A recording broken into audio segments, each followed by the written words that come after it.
Hey, Fantasy Couch, Hussein the Brain here. An estimated 75 million people play fantasy sports. 50 million play fantasy football. Maybe you've been in a league with your friends for several years. Maybe you have no friends. Or maybe you're wondering why all your coworkers are always obsessed with fantasy football. Why they spend so many valuable work hours proposing trades, checking their lineups, checking the scores, and trash talking. So why exactly do we play fantasy sports, specifically fantasy football? Well, first, before we answer that, let's start off with a quick 7-second history lesson on fantasy sports. Participating in fantasy sports means that you are the owner, the manager, and the coach of your virtual team. Your virtual team or fantasy team competes against other owners' fantasy teams to see who the winner is. Usually in leagues, the first place winner of the league wins some sort of prize, but that's not a requirement. Back in the 60s, 70s, and 80s, owners had to tally up the scores by hand using newspaper clippings. But thanks to the internet, all this stuff is tallied up automatically and stored online. Sites like Yahoo and ESPN made it super easy for the masses to hop on board and start playing for free. Then the next evolution in this industry occurred. Sites like FanDuel and DraftKings came out with DFS, Daily Fantasy Sports, allowing participants to draft a new team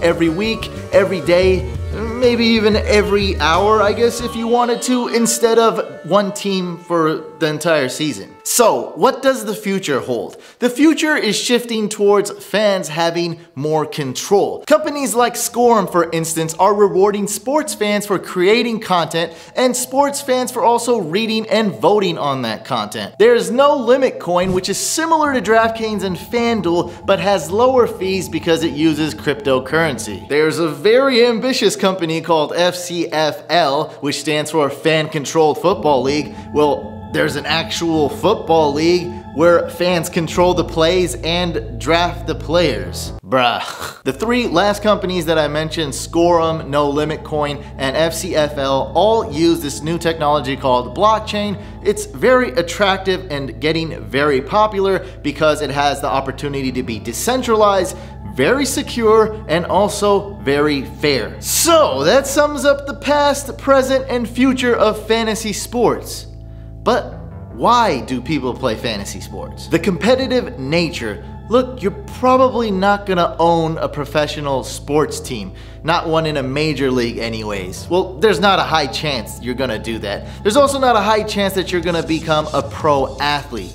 But deep down, a lot of us love to compete, and if you love to compete, then you might like fantasy sports. Fans are always talking and complaining about what play should have been called, what player should have been drafted, so on and so forth. If you don't believe me, just check Twitter and Facebook. It happens all the time. Well, in fantasy sports, you get full control over your team. You get to be the coach, GM, and owner. And one of the biggest draws in fantasy sports, why people keep playing, is the social aspect. For those of you that are in leagues with coworkers, friends, and family, it's kind of like a club. It's kind of like a gang. It's pretty cool. You get together, have draft parties, trash talk. That's really what it is about, the camaraderie, the competitiveness. Kind of like playing sports, but you get to sit on the couch and do it. Okay, that's great. That's great. We kind of know why people play fantasy sports. But why is fantasy football the most popular of all fantasy sports? Well, first of all, it's personal preference. Some people like fantasy basketball, some baseball, but football is a weekly competition. The anticipation for Sunday, there's quite the build-up. It's more convenient. You only have to set your lineup technically once per week compared to the other sports where there's a lot more games. You have to set your lineup every single day. Also, when it comes to the NFL, each game is more intense. It's more magnified. Just mathematically, it holds more weight because each team only plays 16 games compared to the other sports where there's 82 games in basketball or 164,000 games in baseball. The cat's out the bag. I like to play fantasy sports. I love fantasy football. But it's not for everybody. It's a game of skill. There's haters out there who think it's pure luck, but it isn't. If you constantly keep getting in last place and you're never winning, People don't like to finish in last place. So if you keep sucking at it and you're no good at it, chances are you're gonna stop playing. It can be a little bit time consuming. It requires time to do research, to draft players, to add players, to drop players, to propose trades. I don't propose a lot of trades, but trading's good if you're a master at trading. So some people don't have the time to do it. A lot of first-time players tell me, man, I really like football, but when I started playing fantasy football, I paid a lot more attention to the game, a lot more attention to the individual players, and it amplified the game, it intensified it, it made it better.